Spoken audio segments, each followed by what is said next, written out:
Well, Hillary Clinton lost the presidency in part because of widespread popular disgust at the amount of money her family made from politics, hundreds of millions of dollars, and the belief that she used her influence to cash in, which of course she did repeatedly. Now Hillary is creating a brand new political action committee. Peter Schweitzer watches this kind of stuff for a living. He's the president of the Government Accountability Institute. He also wrote the book Clinton Cash, Throw Them All Out, and a bunch of other books worth reading.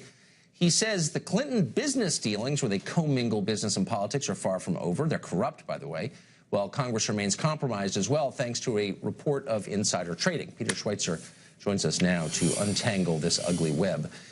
So, Peter, what is this new Hillary Clinton PAC, and how will she get rich from it? Well, it's basically a 501c4, which is a tax-exempt organization, and it can take unlimited donations. Those can be secretive donations. And I think really this organization is going to serve two purposes. Number one, the Clintons have all these people, guys like Sid Blumenthal, that need a place to hang their hat. So it's an opportunity to do that, to keep their network in place. Number two, what it's going to do is make them relevant in the Democratic Party. A lot of Democrats want them to go away. The Clintons, if they can't be king, they want to be king makers. Right. And this organization will help them be a big player in the Democratic Party. Right. You forget that the Clintons are sort of a sad version of the Grateful Dead. You know, there's like a whole bunch of there's the band, but then all the followers and their kids. You know what I mean? You're supporting a lot of people when you're the Clintons. So what about the Clinton Foundation? There was speculation that it was going to go under once she failed to get elected. Yeah, well, two things have happened. First, the Clinton Global Initiative is gone. Zip, it's gone. This is something that happened in December after she lost, and essentially interest and money dried up. The Clinton Foundation's not in much better shape.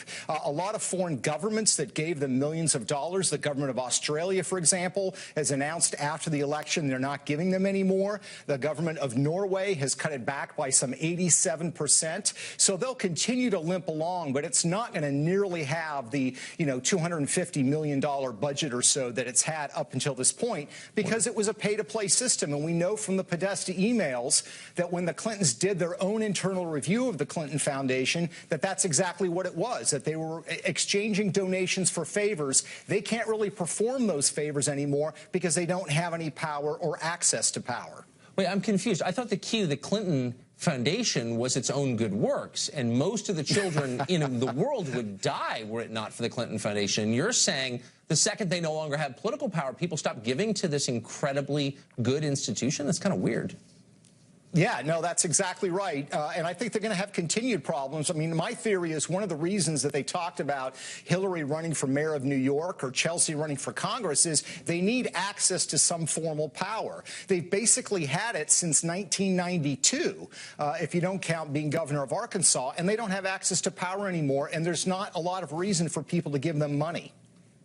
I thought it was for the children, but, you know, silly me. So Politico, which I don't normally cite in a positive way, did a pretty great piece, I thought, on the stock trading habits of a bunch of different members of Congress, and conclusively, as far as I could tell, showed that they were trading against policy decisions they were making. Still, even after your book showing how this is a longstanding and horrifying and illegal practice, they're still doing it. Do you think that's true?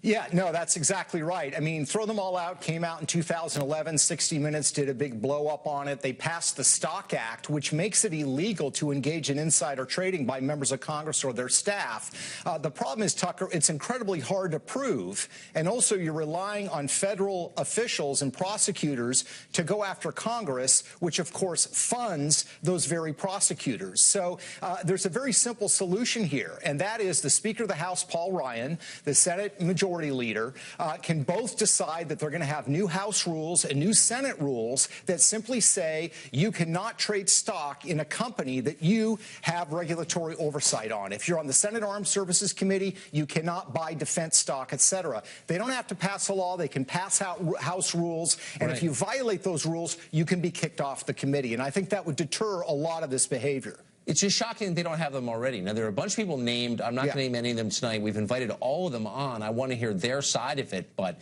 you know, if you're buying stock in a relatively obscure company touched by legislation you just wrote, you know, I don't see how you could defend that. But we'll find out.